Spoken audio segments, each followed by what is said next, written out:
Welcome and good morning, and we're going to start in just 1 minute.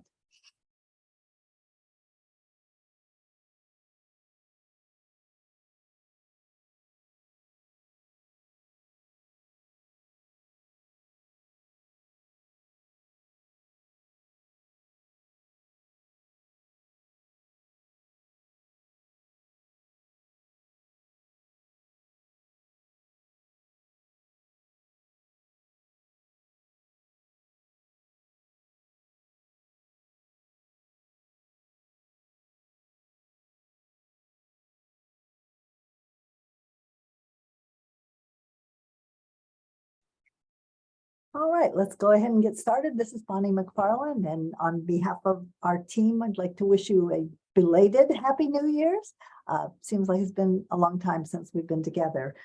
You'll hear from most of our team today. With us are Adrienne Balcazar, Debbie Cano, Rachel Garcia, Jeannie Keith, and Helen Choi. So you'll be hearing from pretty much everyone today.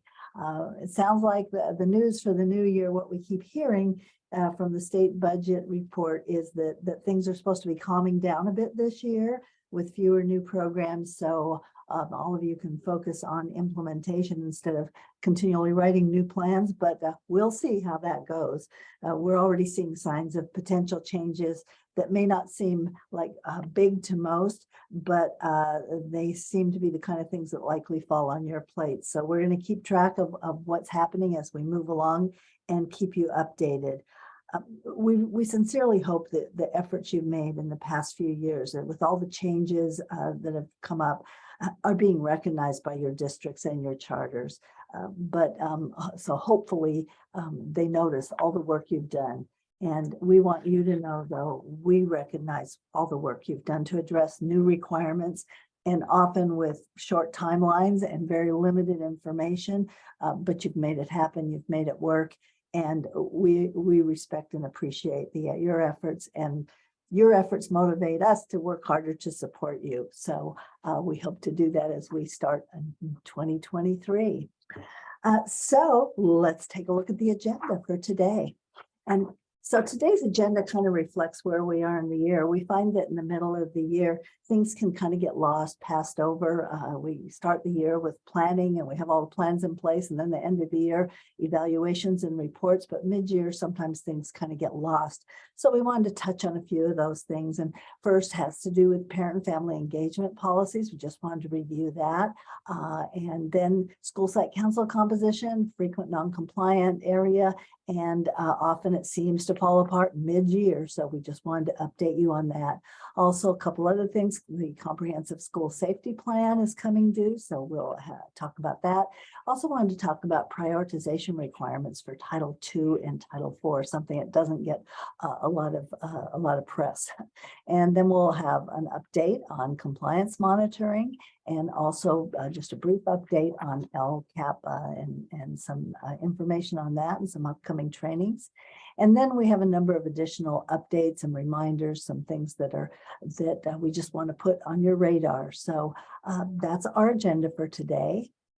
And on the next slide, you'll see that we are following our typical protocol. We ask you to put questions in the chat, and to ensure we get you a correct and documented answer, we will send out responses in our Q&A, and we'll get that out to you as soon as possible. So put those questions in the chat and we will get back to you. Speaking of and also you'll find those Q&A documents from our previous meetings on our webpage for State and Federal Programs Directors Meeting. So if you go to that link, you'll find all of the previous Q&A documents. I did want to mention in the chat, you will find a link, and the link will take you to all of the slides for today, handouts for today, and we will have on that link a recording available, and it should be by the end of the day tomorrow. We should have that recording available for you. Right, so that's all the housekeeping information, and I think that means it's time for Debbie Cato to take over and talk to you a little bit about parent and family engagement policies. Debbie? Thank you, Bonnie. Good morning, everyone. So we're going to review parent and family engagement policies. I'm going to start with just a reminder that research tells us that if parents are involved in the education of their children, students from all backgrounds will earn higher grades and test scores, enroll in higher level programs, be promoted and earn credits, adapt well to school and attend regularly, have better social skills and behavior, and graduate and go on to higher education. Next slide, please. What is parent engagement? Parent engagement is part of many state and federal program requirements. And so here on the slide, you see definitions from various sources. And note the keywords that are bolded. And as you think about parent engagement, consider if these terms are embedded in your processes. We will look today at parent involvement policy requirements. Remember, the key to the ESSA definition of parent engagement is regular, two-way, and meaningful communication. It is important to remember this definition because all parent involvement requirements have this definition as the focus. Next slide, please. The state and federal governments both have requirements for parent engagement. In California, requires that all schools engage parents to help build skills to support their children at home, to give parents techniques and strategies to improve children's academic success, to develop consistent communication between the school and home, and to train teachers and administrators to effectively communicate with parents. And lastly, California requires that parent involvement be part of the school's plan for academic accountability. In California schools receiving Title I funds, the state also requires that the LEA and schools meet the federal requirements in addition to these state requirements. Next slide, please. So those federal requirements are outlined in ESSA for schools receiving Title I Part A funds. And it's broken down into kind of three sections. For the LEA must develop a parent and family engagement policy, and the LEAs must reserve funds to assist schools with parent and family engagement. At the school level, the school must develop a parent and family engagement policy as well. The school must adhere to parent involvement requirements, and the school must develop a shared responsibility for a school-parent compact. And both the LEA and schools must build capacity for involvement, and the LEA and schools must provide accessibility to parents and family members and opportunities to participate. Next slide, please. But we're going to focus on the requirements for the parent and family engagement policies specifically. So there's a requirement for an LEA level policy and the school level policy. In general, parent and family engagement policies are a requirement at both Title I and non-Title I schools.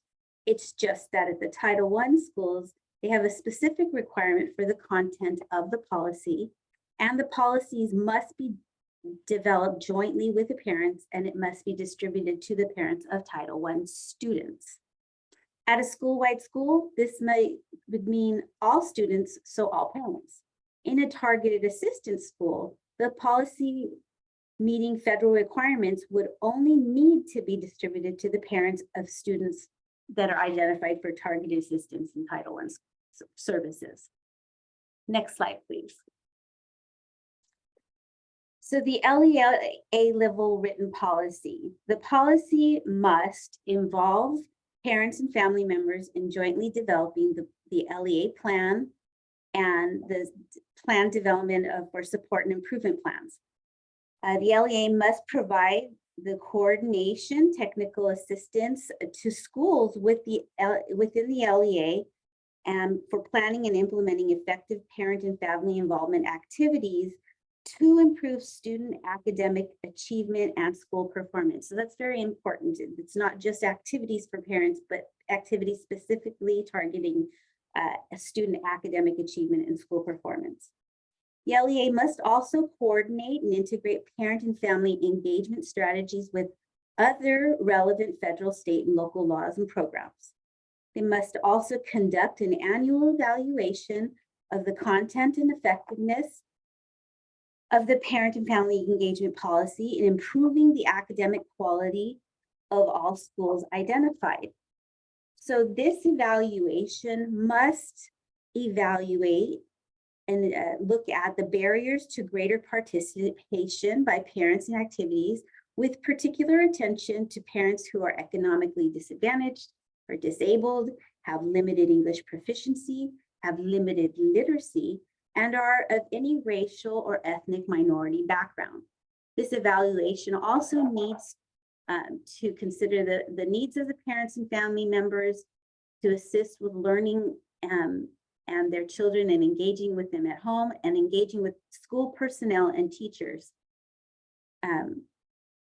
And they also need to evaluate the strategies that parents need at home to help their students be successful academically. And finally, the evaluation findings must be used to design evidence-based strategies for more effective parental involvement and to revise the parent and family engagement policy if necessary. And lastly, the LEA must involve parents in activities of the school, which may include establishing a parent advisory board. So again, when we look at this policy, it's actually moving through that cycle of inquiry, or that we are evaluate, plan, do, study, act. What are we doing? Are we doing it right? Evaluate annually, and then revise as necessary. Next slide, please. So now the school level parent engagement policy. Now this should also be developed with parents and distributed to parents. This policy needs to detail the federal requirements, C through F, which are the school must adhere to parent involvement requirements, that the school must develop a shared responsibility in the form of a school and parent compact, and the LEA and schools must build capacity for involvement, and the LEA and schools must provide accessibility to parents and family members with opportunities to participate. The school engagement policy should also be distributed to parents of the policy in an understandable and a uniform format, to the extent practicable, provided in a language that parents can understand. But remember, now that's the federal requirement. And in California, we have a translation requirement when 15% of parents at a school speak a language other than English. The school is required to provide information in that language. So that would apply to this as well. And the policy should be made available to local community and updated periodically to meet the challenging needs of parents and the school in an annual evaluation. Next slide, please.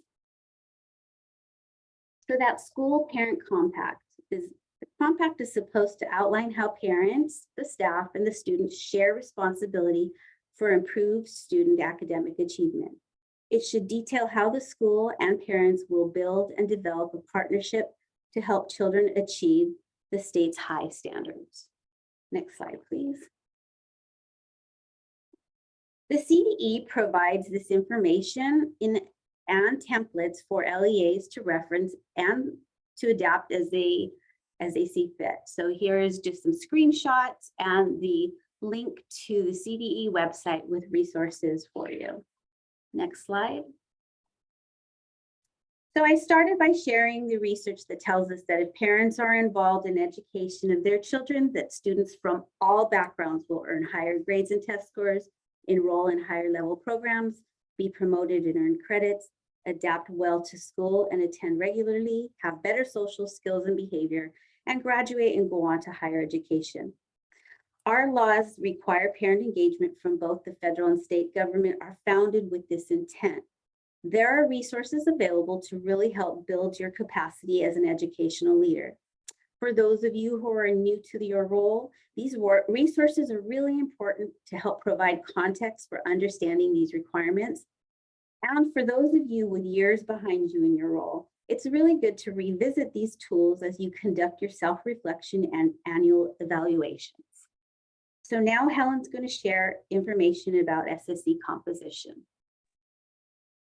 Thank you, Debbie. Happy New Year. In this section, we will review the role of school site council, composition requirements, and discuss how mid-year changes in the school site council membership can impact schools' decision-making process. Next slide, please. So I'm sure it's hard to believe that half the school year is over. right? And there may be two things going on at school sites right now. Schools are progress monitoring current year's data and making decisions on budget allocations. And at the same time, schools are also starting their planning process for their SPSA for the upcoming school year based on the analysis of current year's data, which may include attendance data, benchmark results, or parent, staff, and schools student surveys. Go next slide, please. So let's review the main responsibilities of the SSC, which is the development of school plan for student achievement, or the SIPSA or the SPSA. This includes annually reviewing and updating the contents of the plan, including proposed expenditures.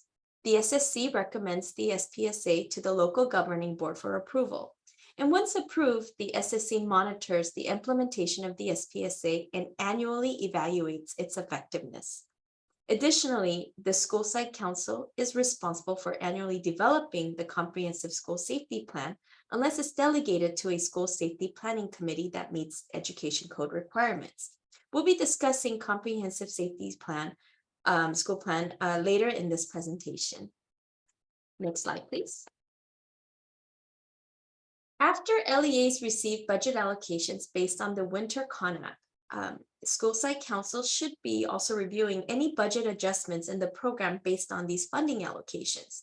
If there are funding, budget, or program changes, the SSC will need to review and approve them.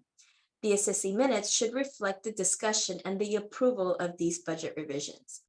And just like Bonnie mentioned earlier, did you know that in 2021-22 FPM findings, there were 29 findings on School Site Council composition alone? Ensuring that School Site Council composition remains compliant throughout the year is vital to maintaining the integrity of the SPSA and the approval process. In the next slide, we'll review the composition of the SSC. Next slide, please.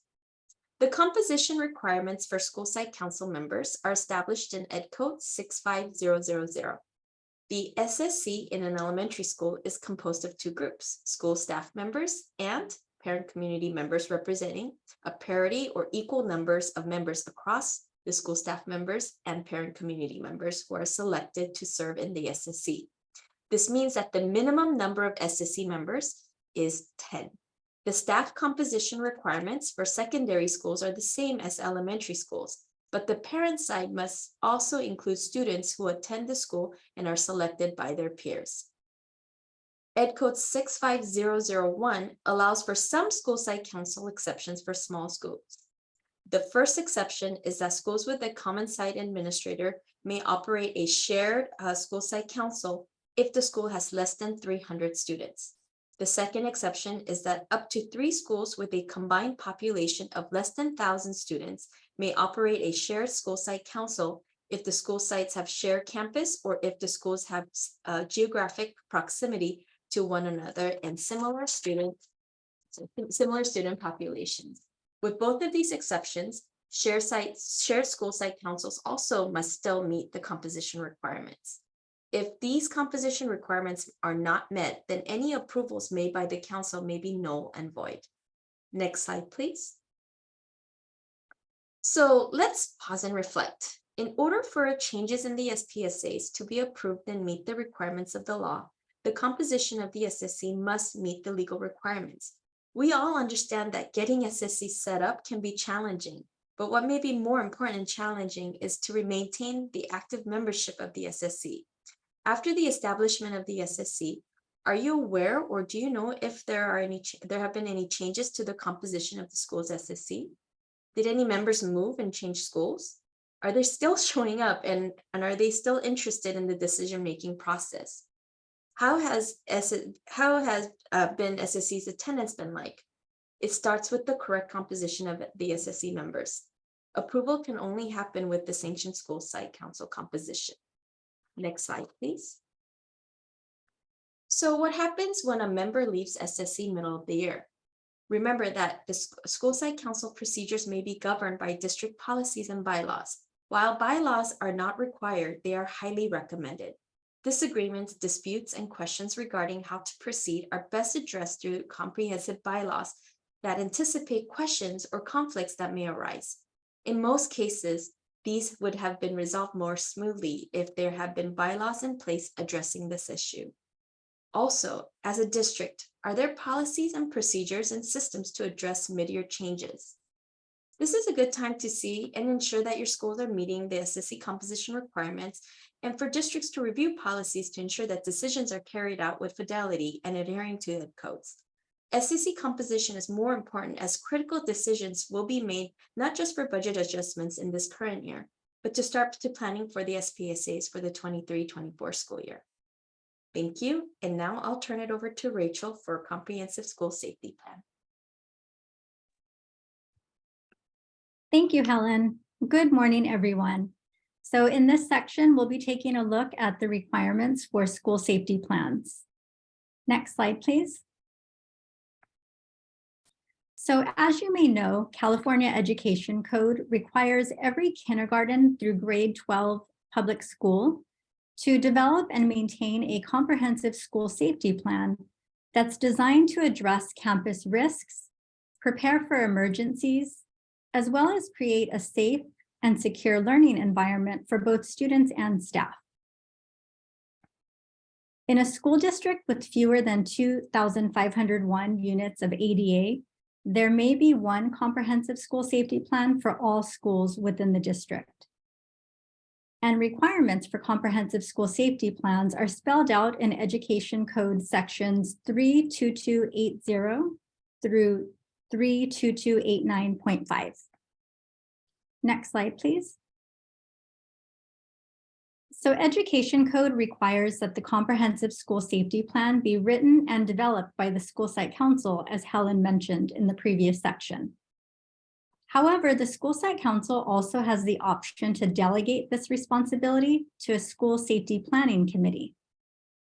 And so if the school site council chooses to delegate this responsibility, then the committee must meet certain composition requirements that are specified in Education Code.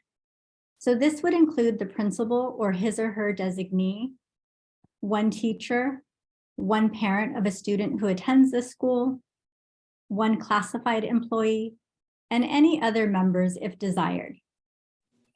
And so if a school does not have a school site council, then this responsibility would need to be fulfilled by a school safety planning committee made up of the members just noted.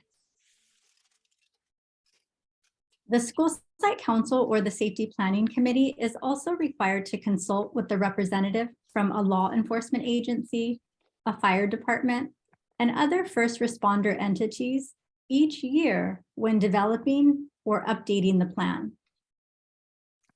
Additionally, any updates made to the plan during the year must be shared with these entities.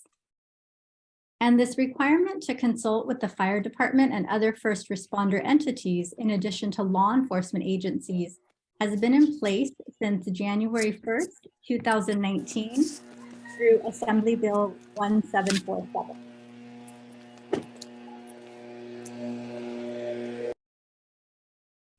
Another important requirement is that all school staff must be trained on the components of the safety plan. So updated school safety plans should be reviewed and practiced regularly by all certificated and classified staff. Next slide, please. So there are many required components that must be included in the school safety plan, as well as some components that are encouraged or recommended per Education Code. And so everything that you see listed on this slide, as well as the next slide, is what's required to be addressed in the plan under Education Code. So the plan must include an assessment of the current status of school crime committed on the campus and at school-related functions. This may include a review of data such as office referrals, suspension and expulsion data, attendance rates, or SARB data. The safety plan must include strategies and programs that provide and maintain a high level of safety, as well as address the school's procedures for complying with current safety laws. And this includes child abuse reporting procedures, disaster procedures, procedures to allow a public agency, including the American Red Cross, to use school buildings, grounds and equipment for mass care, suspension and expulsion policies and procedures, and also procedures to notify teachers of dangerous students. Next slide, please. So this slide continues with the required components that must be included in the plan. So it must also include the discrimination and harassment policy, the school-wide dress code that prohibits students from wearing gang-related apparel if the school has adopted such a policy. Also, procedures for safe ingress and egress of students, parents, and staff, school discipline rules and procedures for conducting tactical responses to criminal incidents, and also procedures to prepare for an active shooter based on local needs. Next slide, please. So schools are required to update and adopt their school safety plan by March 1st of every year. Additionally, the plan must be presented at a public meeting at the school site prior to adopting it to allow for public opinion. And this is something that may occur at a regular parent meeting. It's also important to note that there are notification requirements in Education Code that specify that the school site council or the safety planning committee must notify in writing specific persons and entities, if available, of this public meeting. And so you can see those persons and entities listed there on the slide. The school safety plan must also be submitted to the school district for approval. And there's no specific deadline in statute for the school district to approve the plan. However, the CDE recommends that plans be approved by the school district or county office at the next board meeting after the school has approved the plan, or as soon as practicable before October 15th. And that October 15th deadline is when school districts and counties must notify the CDE of any schools that have not complied with the school safety plan requirements. Another important thing to note is that the approved comprehensive school safety plan must be readily available for public inspection if requested. And some considerations for this include posting it on the school or district website, or maintaining a binder with a copy of the plan and related materials for inspection at the school site office. So it will be important for schools to develop an internal process for public inspection of the plan, including identifying appropriate school staff to assist with this process. And then keep in mind that sensitive tactical response information should be redacted and not made available to the public. Next slide, please. So here you can see a few screenshots of the CDE's comprehensive school safety plan checklist. And so they've made this available to assist schools in developing and updating their school safety plans. And so the checklist was last updated in September 2022, and it includes the school safety plan requirements, as well as some suggestions and resources for various components of the plan. And so you can access a copy of this checklist at the link provided at the bottom of the slide. Next slide, please. So statute also requires the CDE to develop and post on its website best practices for reviewing and approving school safety plans. So the CDE has developed this web page, which provides lots of information and resources for schools and districts, including the requirements for comprehensive school safety plans, recommended components for the plans, and then also the best practice considerations for schools, districts, and county offices. And so just as an example, one best practice consideration listed on the webpage for districts is to assign a liaison to schools to oversee the school safety planning and the implementation process. And then one best practice consideration for schools is to discuss the school safety plan and role-playing possible scenarios at both certificated and classified staff meetings. And so those are just a few examples of best practices, but the complete list can be found on the CDE webpage listed. And so that concludes this section. So I will now turn it over to Bonnie for some reminders regarding prioritization. Thanks so much, Rachel. We wanted to review the requirements under Title II and Title IV for prioritization of funds to certain schools. These provisions aren't often mentioned, you don't hear about a lot, but we wanted to make sure to review them with you so you're aware of them and not surprised by the requirements and you're prepared to address them. These are one of the things that sometimes pop up, and it was, how would you know that? So we wanted to just review those today for you. So let's take a look at the next slide.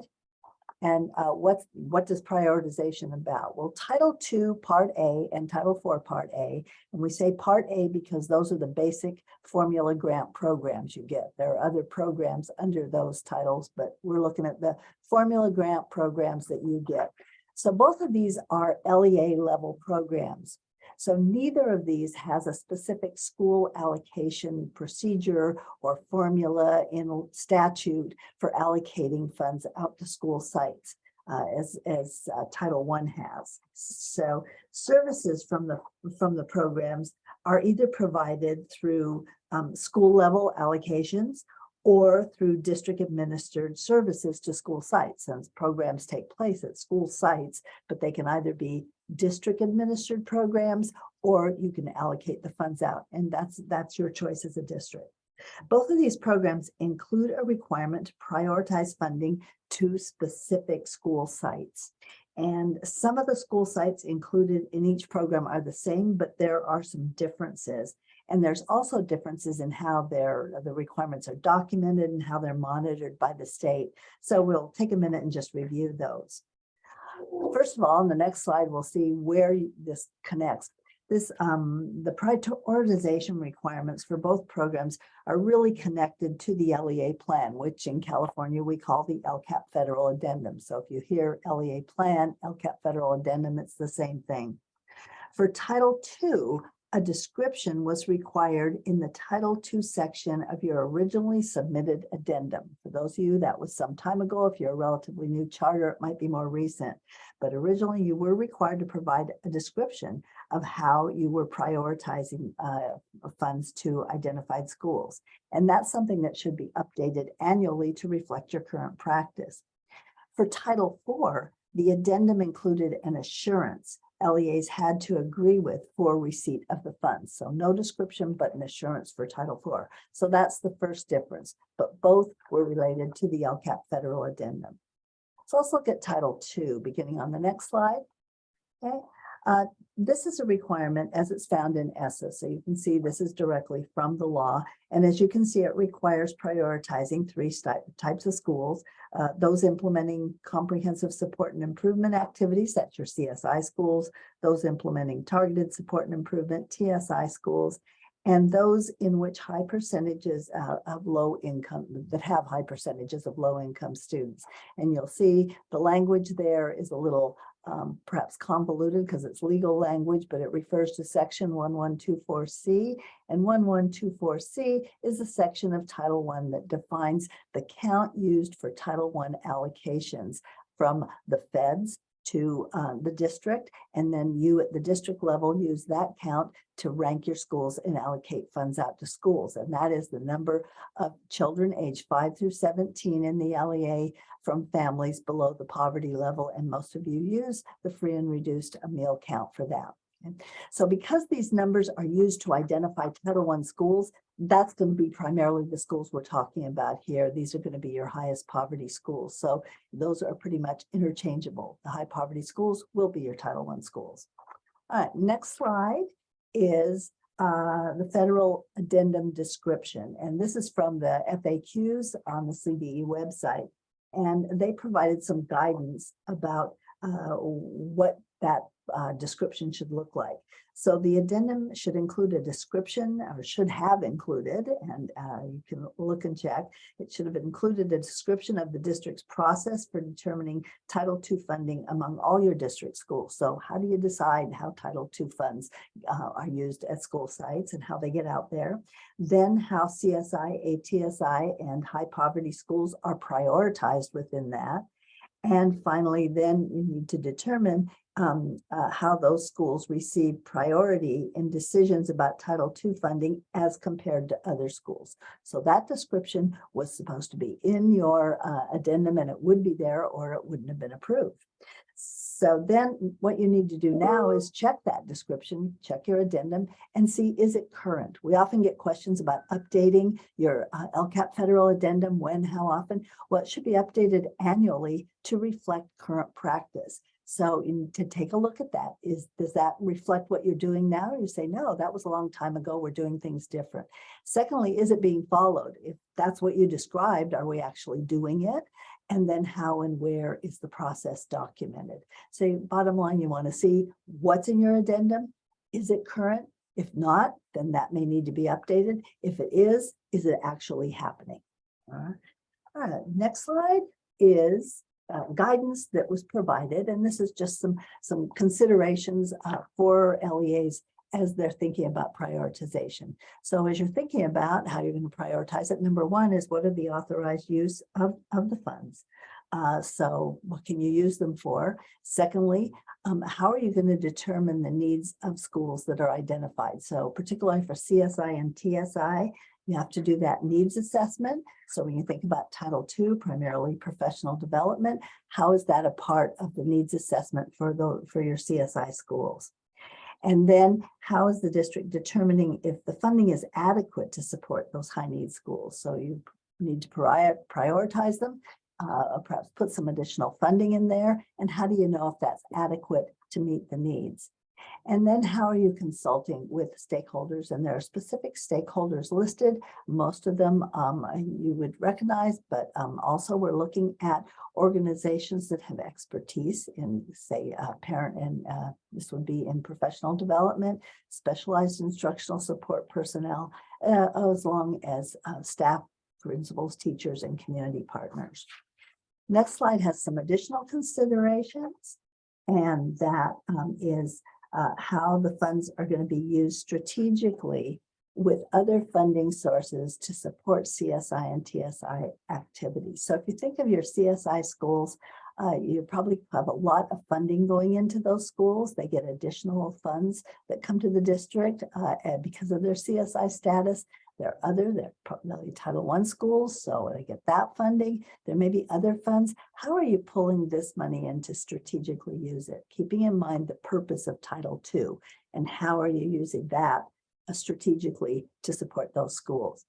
And then secondly, how the activities that you support with those funds are going to be evaluated. So how do you know that those are going to contribute to outcomes for those school positive outcomes?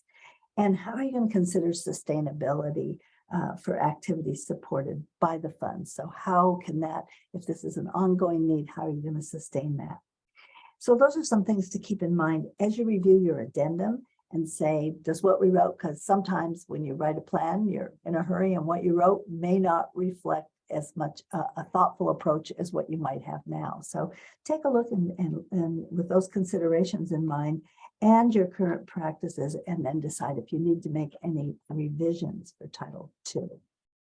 All right, next slide is, what if you funds are used at the district level? What if you don't allocate funds to school sites? So the question is, what happens there? And in that case, if the funds are kept at the district level, you don't allocate Title II funds out to schools, then the prioritization requirements still apply. But the description would have addressed how the activities supported with the funds prioritize those schools. Okay, so whether you allocate it to directly to schools or provide the services from the district level, in either case, you need to show how you're prioritizing the funding for those schools. Next question had to do with LEAs with no CSI schools. And those schools, if you're not serving, if you don't have any schools identified for CSI, then you still need to have a description. But in that case, the description would describe the process you'd use and that you're going to have in place if you do have schools identified for CSI.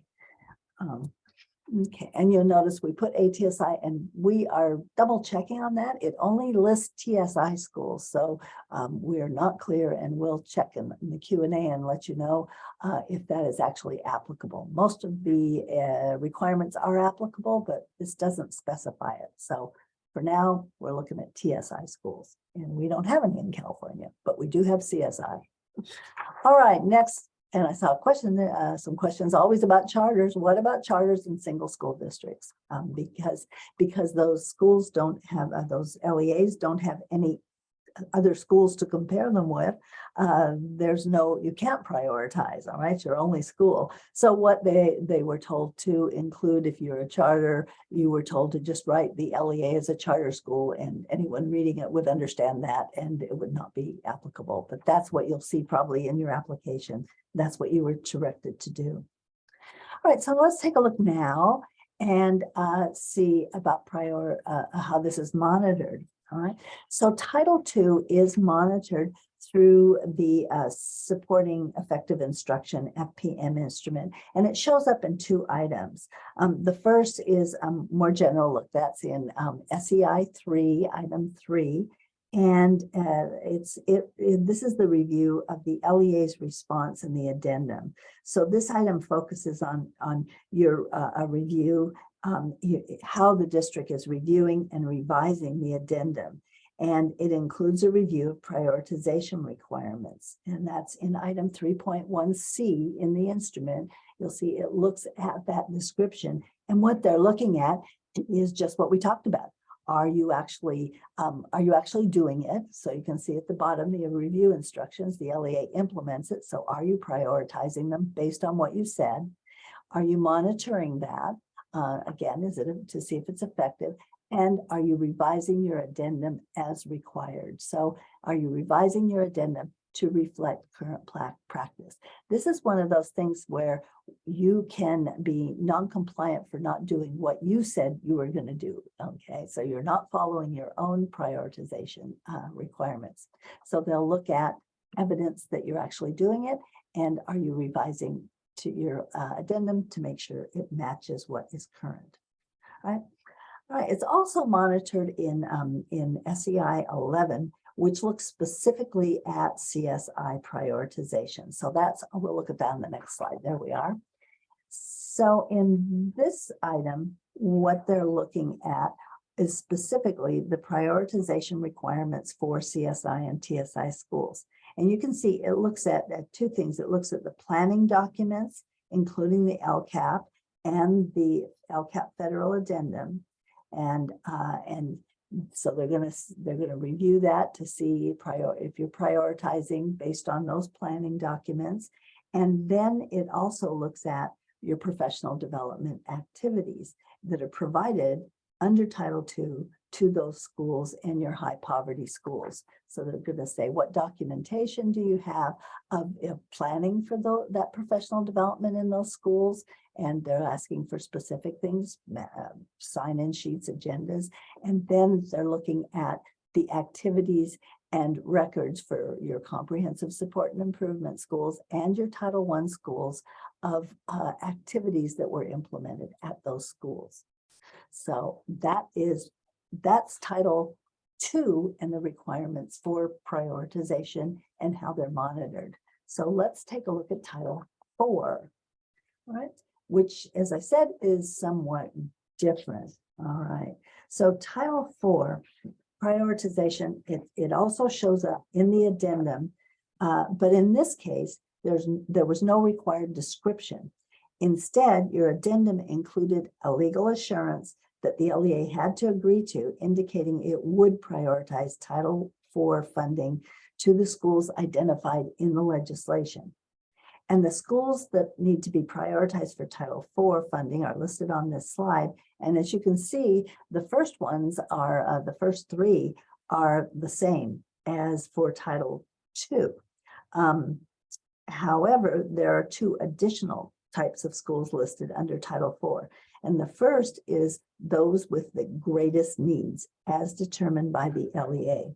So this provides a lot of flexibility to LEAs or districts, because this would apply only to districts, to determine the criteria they're going to use to identify those schools.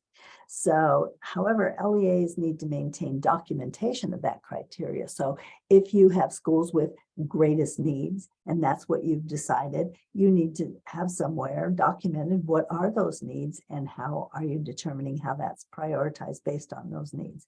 And in doing that, you might consider the uses of Title IV, and this is why this one's a little more broad, because think about it, Title IV you can use for well-rounded education, safe schools, and also effective use of time and technology. So looking at those broad categories, that may raise some particular needs for schools in your district that you want to direct funding to.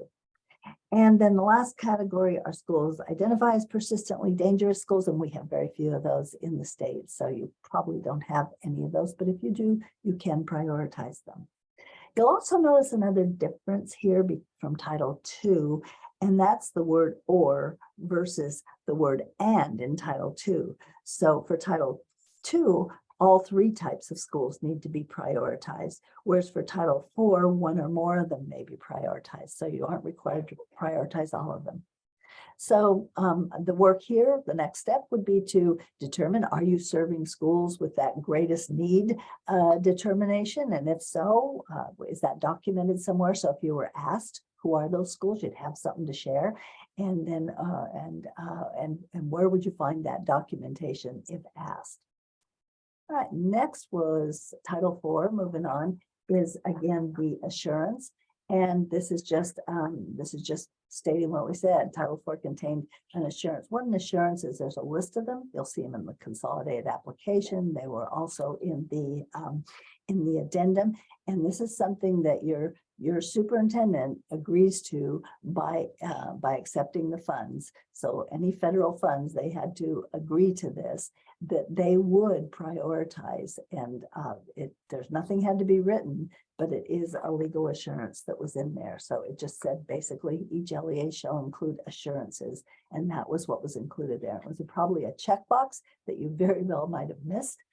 So wanted to bring that to your attention. Next slide is just a summary. Well, accountability, yeah, for the two programs, sorry. And you can see where accountability may take place. It could be in an FPM review. You notice in Title II specifically, they're going to look at your prioritization in those two items we mentioned. But keep in mind that when reviewers are doing an FPM, the list of items is what they focus on in the instrument. But if something comes to light, they can't ignore it, and they may ask questions. So it's sometimes something pops up in an FPM review that you weren't anticipating because something isn't clear, or because they see something that raises questions. So it's possible it can come up also in Title IV, but primarily Title II, it's specifically. The other way it can come up is, we need to keep in mind, is a uniform complaint through the uniform complaint procedures. And all federal ESSA programs are subject to that process. So staff, community members, or advocacy groups could file a UCP if they believe that's not being met. And that could come from a group that felt that we're supposed to get priority funding because we're a CSI school, it's not happening. And they need to, you need to just have a response ready as to what you're doing, what your procedures are, and why. And then of course, if you're getting over $750,000 in combined all your federal funds, you annually get an audit, and the auditors again have an audit guide that they use to guide them for asking questions. However, as with FPM, sometimes something comes up that raises a question, and that could certainly be something that would come up through an audit possibly. So those are some ways that it could come up as a question. And then the next slide is just a summary. You can see the difference. The CSI schools and high poverty schools for Title II, essentially your Title I schools, and Title IV, those same two top criteria, but also those greatest need and your persistently dangerous schools. All right, and I think that brings us to next steps. So for Title II, you want to review the Title II section of your addendum for that description, and determine if the description really reflects current procedures.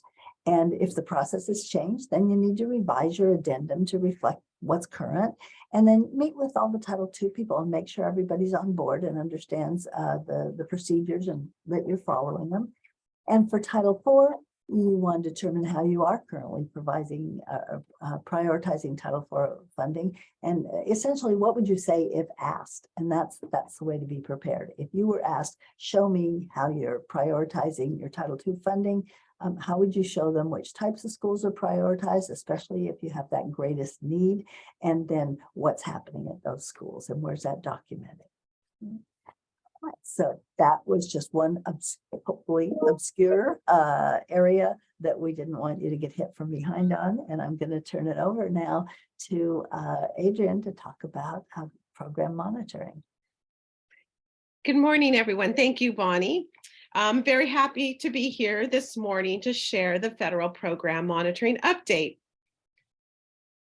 As we talk about FPM each month at our directors meeting, the outcome that we want is to support you, not only if you have been selected for an FPM review from CDE, but really to ensure that you have systems in place so that if you are selected, you're ready. You're always ready for an FPM review.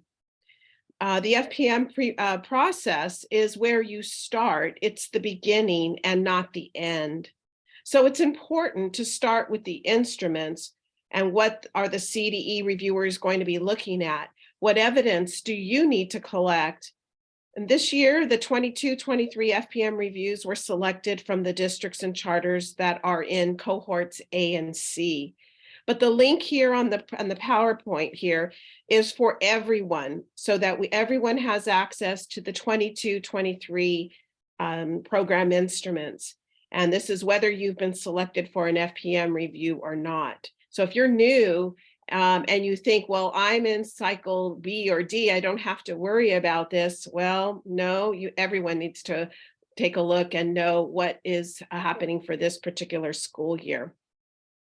For the 23-24 FPM cycle, it's B and D, and those instruments, the cohorts B and D will be notified if they've been selected for the 23-24 FPM review, sometime usually in April, sometimes May, but they have been getting a little bit better about having it earlier than later. The FPM instruments themselves are generally posted sometime between the end of June throughout August, depending on the program. And also, sometimes it's good to periodically check. We also note it too in our monthly meetings when there is a program instrument revision and it's been a new one has been posted. But if you don't come to our meetings, as Bonnie asks or says, how would you know? How would you know that changes are taking place? So again, you want to make sure that you have the latest, most up-to-date instruments for that particular school year.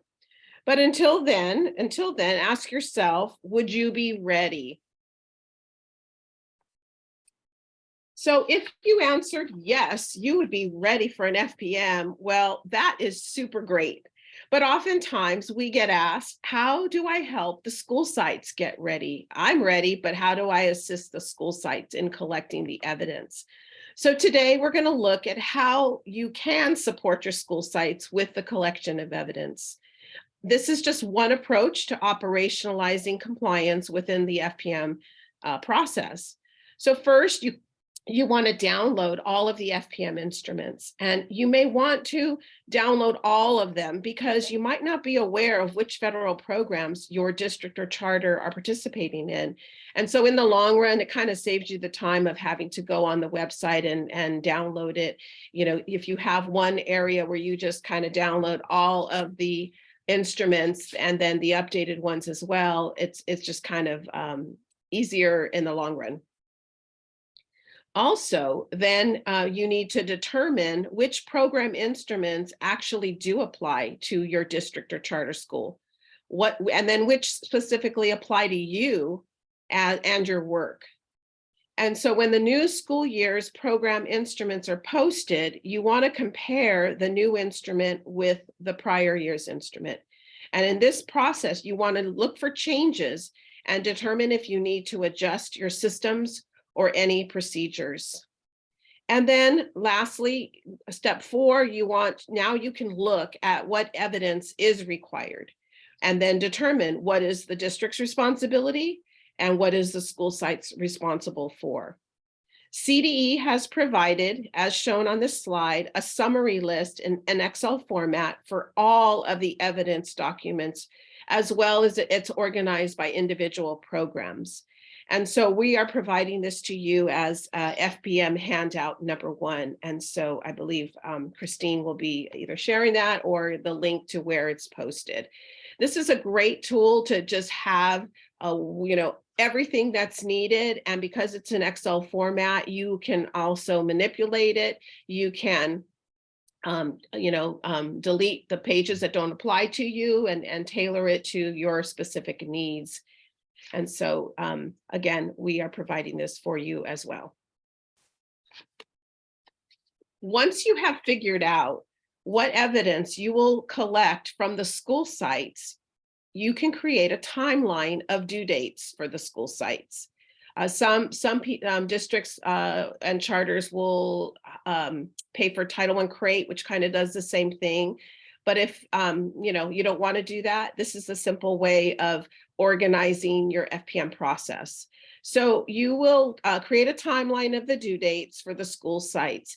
And so we are giving this to you as handout number 2. And these are the site items for compensatory education and what evidence will need to be collected. Again, you can tailor it to meet the needs of your district and sites. Some evidence you can see here may need to be submitted twice to include all of the evidence from the whole school year, such as your equipment inventory. You can see that in October, you can have perhaps documentation on the physical check. And then in March, you need to have that inventory reconciled with the district's list so that you can see exactly where everything is at and make the necessary changes or documentation to your district's equipment inventory list. Also, too, providing notices in parents' primary language. You want, because that's ongoing. So you want to at least collect samples up until, say, December, the middle of the school year. And then again, in March, towards the end, as things are wrapping up. So again, you can tailor this to the needs of your school year and your sites. And so as you can see, these are kind of chunked into different areas based on the timeline of typically, your school site council, and your composition. Usually all that's wrapped up. So you can start collecting that evidence. And as well as school site activities are definitely, your school plans should be well on their way. So again, dates are negotiable depending on your unique needs, as well as the items that are asked for. But, the key point is to see that you need to spread it out because it can be overwhelming. And so in order to operationalize this process, it's important to be intentional as well as mindful, for the sites, as well as for you, because you're going to have to review this. So that brings me to handout 3. This is for the district FPM reviewer. So you can create a table that includes the oversight of all your schools for all of the school site evidence for the year. And this can be used as a handy, quick, at a glance, overall progress and status of FPM evidence. And so again, you can kind of see for each school site and who's the contact there, what if it's okay, if the evidence is okay, or you can say you reviewed it, it's filed away, or perhaps there's some revisions that need to be made and you need to contact the school, as well as write any notes. And again, this is just so you can tailor it to your needs, whether it's in a Word doc, but if you want to transfer it to an Excel spreadsheet, well, then you can expand those cells. So again, just a thoughtful way of operationalizing your process at the school sites in order to collect all the evidence that's needed. So we hope that these are helpful tools for you. And so here are some closing thoughts. Your success is dependent on the systems that you have in place. It's important to have a common location to house all the FPM as evidence, such as a shared drive or a vendor generated place. Also, provide checklists to your sites and any other district departments if you're the main FPM coordinator. Also, schedule specific times throughout the school year to provide guidance and training, and provide specific program support for school site council, for the school plan, for your EL programs, ELAC, parent and family engagement policies, as Debbie shared earlier, and time and effort records and duty statements and PARs, which is often overlooked or neglected. And so again, you will have success if you have the systems in place to support the mindset that every year is an FPM year. So again, it's something that we want to support you to create these strong program systems so that you have compliance. And now Jeannie will give an LCAP update. Thanks, Adrienne. Good morning, everyone. So if we go to the next slide for our LCAP update, we often have been receiving this question: is there a one-time supplement to the annual update like there was in the LCAP last year? And the answer is no. There is not the one-time supplement to the annual update. Last year, there were additional funds that came after the adoption of the LCAP, and LEAs were required to have this presentation to their board about how they were using some of the additional funds, and to provide a status update on some of the outcomes they were achieving. But that's not required this year. And so that has been removed from the LCAP template. However, that being said, it's really important to consider the LCAP and where you are in the year-long continuous improvement process. And in the winter, LEAs really should be engaging in their LCAP annual update process. And on the screen, you can see 3 sections in the LCAP template that are continuing this year, where the LEA provides information to provide an annual update for their community. And this is seen in the measuring and reporting results section, where LEAs are reporting and sharing with their educational partners their year 2 outcomes.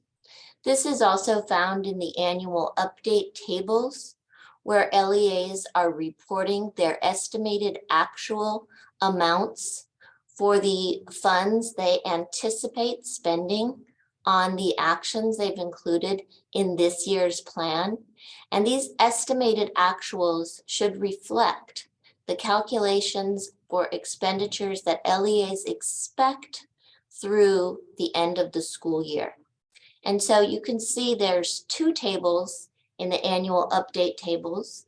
There's one for all of the actions, and then there's another annual update table that is specific to the contributing actions annual update table. And the amounts in this contributing actions annual update table are also used to determine the LCFF carryover. So at this time, these 2 components, the year 2 outcomes and the fiscal information in the annual update tables, is essential to be collected and shared by the LEA, because it will inform how the LEA is determining their analysis of each of their goals. And so you see that goal analysis slide or screenshot at the bottom of your screen.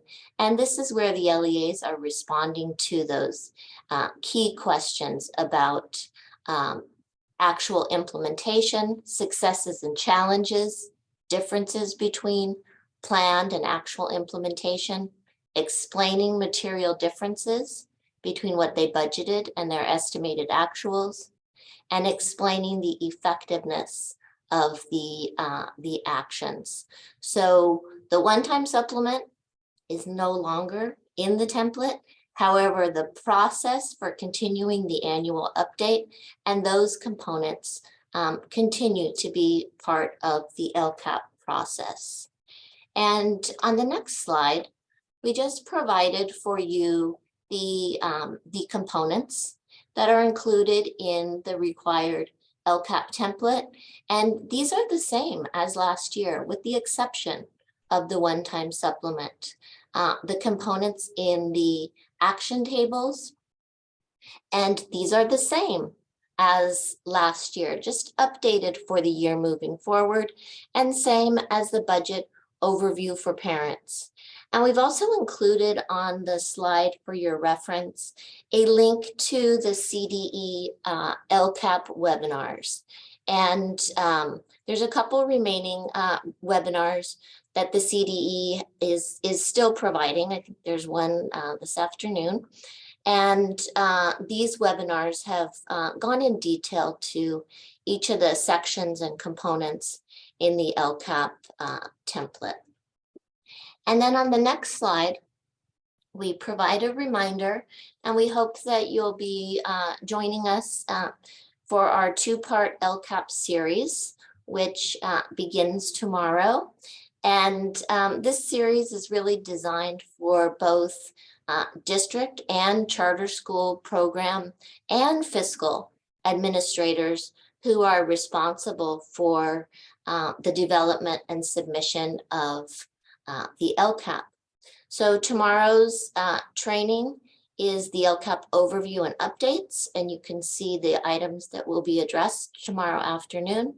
And then on February 15th, we take a deeper dive looking into the goal analysis, increased or improved services, the budget overview for parents, and the submission process. So with that, we look forward to seeing you hopefully tomorrow. And I'm going to turn it back to Rachel and Bonnie to provide some additional updates and reminders. Thank you, Jeannie. Before I move on to the next section, just for clarification, the LCAP day one next Tuesday, so not tomorrow. And thanks, Rachel. no problem. And so now we just have a few final reminders that we wanted to leave you with. So the first one is regarding the school accountability report card. So as you may know, the deadline for the SARC is next week on February 1st. And so the SARCs must be posted and submitted to the CDE by this date. And so we know that the CDE SARC web application opened a little later than LEAs had hoped for. And unfortunately, the SARC deadline is a statutory deadline, and so no extensions are allowed for this deadline.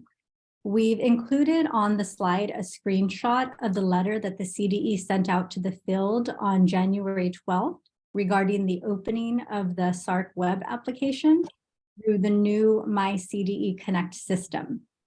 And so the CDE letter indicates that tables 6 through 10 in the SARC, and so these are all related to teacher data.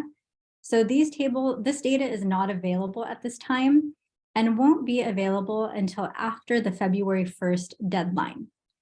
And so the letter also states that LEAs should post their board-approved 2021-22 SARCs without the teacher data tables by the deadline, and that a second board approval of the SARCs is not required once the teacher data is populated. Then for the next reminder, if we could go to the next slide. So this is regarding the ESSA per pupil expenditure reporting. And so ESSA requires that state educational agencies and LEAs prepare and publish annual report cards that contain specific data elements, including LEA and school level per pupil expenditures. And so this is different from the SARC requirement. So the ESSA PPE data, as well as other report card data, gets published in the local educational agency accountability report card, also known as the LARC. And so the CDE prepares and posts the LARCs on behalf of all LEAs.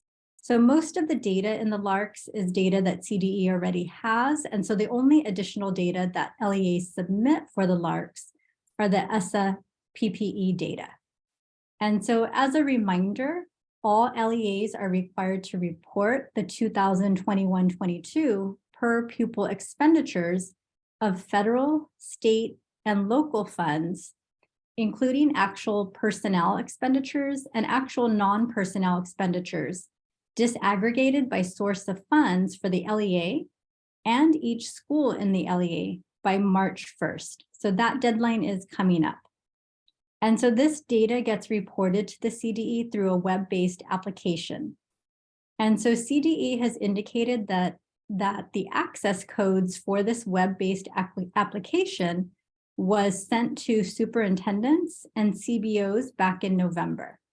So if your LEA did not receive its access code, you can contact the CDE at the email provided on this slide. We've also included the link to the CDE's per pupil expenditure reporting webpage, which provides lots of resources to support LEAs with this reporting requirement, including a list of frequently asked questions. And the CDE is hosting some webinars on how to use the ESSA PPE web-based application.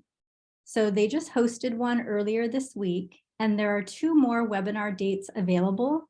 And so the registration information for these webinars is available on the CDE's PPE reporting webpage at the link provided on the slide.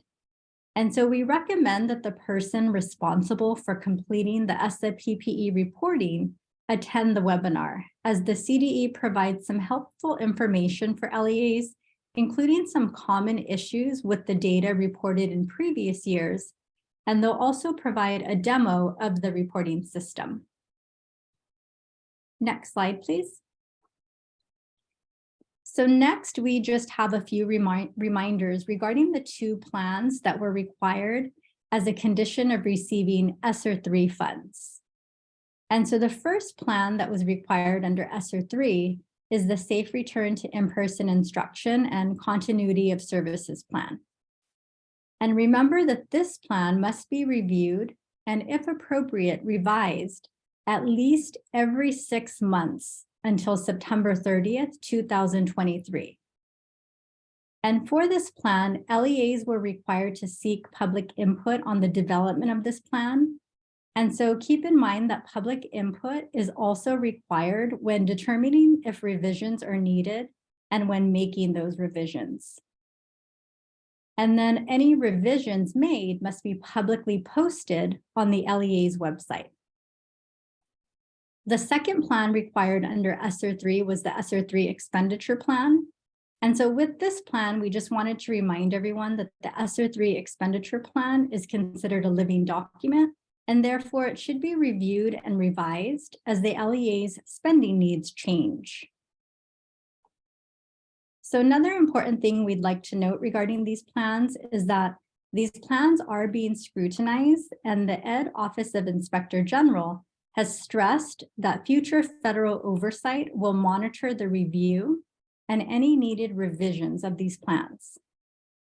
So with that being said, it will be important to ensure that your LEA is reviewing and revising, if necessary, the Safe Return to In-Person plan at least every 6 months.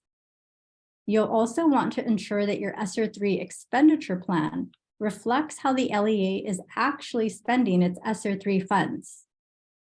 And you must also be able to show how meaningful feedback from specific community partners and public input went into the development, review, as well as any needed revisions of both of these plans. Next slide, please. So here we just have a quick reminder regarding comprehensive support and improvement, or CSI. And so the CDE is anticipating the release of the 2022-23 CSI eligibility list within the next week or so.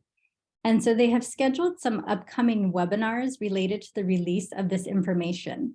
And so we've included a screenshot of the upcoming CDE webinars on this slide, as well as a link to the web page so that you can register if interested. And so the first webinar highlighted with the red box applies to LEAs with at least one DOS school eligible for CSI based on the 22-23 list once it's released.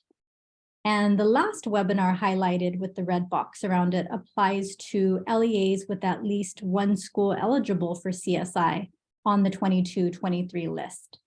The two other webinars not highlighted apply to county offices. And now I will turn it over to Bonnie for a few final reminders. All right, thanks, Rachel. I saw some questions coming up about what's up with the CONAP and where are we? So we wanted to share what we know. First, you recently received a notification of a very limited, it was a 4-day opening of selected pages from prior submissions for revisions. We had questions, is this the CONAP? No, so you didn't miss it. And this was primarily, that release was primarily about federal transferability. And it allowed LEAs to make any necessary changes in the amounts that they transferred out of Title II or IV and into other programs. The issue CDE has been seeing is that LEAs make a sort of estimates of what they're going to transfer, and then those numbers change. And at various points, they ask them to open up the pages to make those adjustments. And what they're finding is that that is a huge task because it involves so many pages. You have to change whatever title you changed, you move funds out of, and then every title you changed it into. And there are multiple expenditure reports. So that's what that was about. It didn't apply to a lot of districts, but some districts were able to get in there and fix some of the things on their private school numbers, because that's another thing that sometimes has changed. So that was helpful to a few people. But that was just a brief opening to allow for adjustments for hopefully a limited number of LEAs. And we anticipate, though, based on that, that CDE is not going to be allowing a lot of reopening of pages. I think some of you ran into that last year when you typically you contact them and either the CONAP support desk will open the pages or they'll refer you to a program person and they give you the okay to open it. And you can go in and make adjustments because sometimes prior submissions will impact the current submission.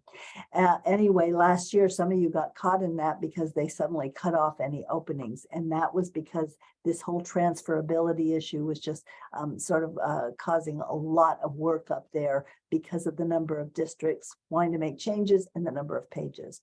So that's what that release was all about.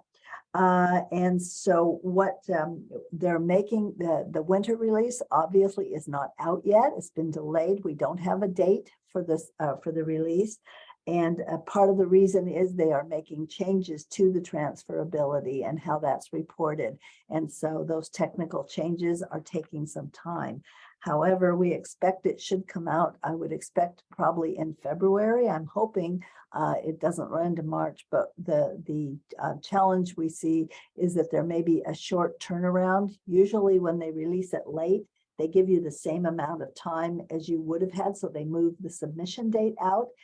We're not sure how much they're going to stick with that this time because it's so late, they're going to run into the spring submission. So be ready and make sure you have all your ducks in a row for your winter submission. Look what you did last year. And any changes would primarily be to federal transferability. That's all that we see there. Okay. You'll also want to make sure that you're on the CONAP listserv because that's how you'll get notified when it's released. typically what they do is they'll send out first, and I'm not sure if that will happen this year, but look for it.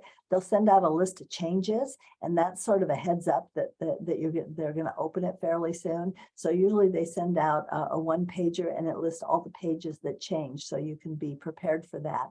And then usually in that notification, they'll give you the date when it opens. So right now we don't have any dates. So all we can tell you is you haven't missed it. It's coming. Make sure you're on the ConApp listserv. Go to CDE and go to the ConApp webpage and sign up. If you're getting notifications from them and you got the last one, you're probably already on there. Okay. The other thing we learned, we've talked with some of the program offices, and they have shared with us that they're going to be providing a training on selected pages. I know the Title I office, and that's a lot of the pages. Particularly Sylvia Hanna will be doing something on private schools and not sure about the other program offices, but she said she understood that Title I would be addressing those pages. So we're happy to see CDE taking that on and doing some training for that ConApp. So watch for all of that coming. As I say, I'm expecting within the next month, so stay tuned. All right, one other thing we just wanted to share with you, and that is CDE's fiscal office has contacted us, and they've mentioned this a number of times and asked if we could share with you their concerns about federal cash management reporting. We realize this probably takes place in the fiscal office and may not be in your direct line of work, but it impacts you because it impacts your title funding for ESSA programs. So, so the thing to keep in mind that upcoming apportionments, okay, the money that you get that comes out periodically for your new apportionment that they send out for each of those programs, it's all based on this CMDC reporting. And what you're reporting quarterly is your cash, how much cash you have left on hand in those programs. And what CD looks at is, are you spending at least 25% of your funds down by quarter? And if you aren't, you don't get any more money. Now, they don't take the money away, it's still there, but they don't allocate it. So no money is flowing to your district for that program. Some LEAs are still working on last year's carryover. All right, so you may not, the apportionments may not be affecting you because you still have money left from last year. And because we do first in, first out, they're going to give you your old money first. If you're still working on last year's money, that's a red flag, because that means you have the potential for having carryover issues in the coming year. So you need to be on top of that, whether the money is not coming and you need it, it's not flowing, or if you're not seeing allocations because you have carryover. Either one of those are challenges. So what the next deadline for reporting is January 31st. That's the period 3 reporting. And what we've been asked to remind you, and this is something you might want to pass along to your fiscal office. CD has told us that a lot of people wait till the end of the month, and then life happens, right? And they get pulled away and they don't get it in for that quarter. So what they're suggesting is that it's okay to put it in early. And if you have anything that you don't report, you can report in the next reporting, but better to get something in early in the month of that report than to wait till the very last minute and miss it. So if your fiscal people tell them if their life looks like it's going to be crazy by the end of the month, put that in early in the month, so you're showing that you are spending your money. And so you can enter it at any time of the month. You don't have to wait till that date. So just wanted to remind you of that, and the importance is that's how your money flows, is through federal cash management. So let your fiscal folks know. All right, I think those are all the reminders. Did I say this was going to be a calm year for you? I think we might have blown that image just now, but we will be back again next month. February 23rd is our next meeting, and we'll look forward to seeing you. Please know we are all here in the meantime for any questions. We will be going to work right now to get that Q&A out to you and address your questions. I saw some good questions in there. And here you can contact, that's our main number, and Christine Young is our support person there, and our division secretary, and she can direct your questions to any of us, or you can contact any of us directly. And we will look forward to seeing you in February. Hopefully by then we'll have a CONAP, and we'll have probably a whole list of new questions. So take care, have a good month, and again, Happy New Year.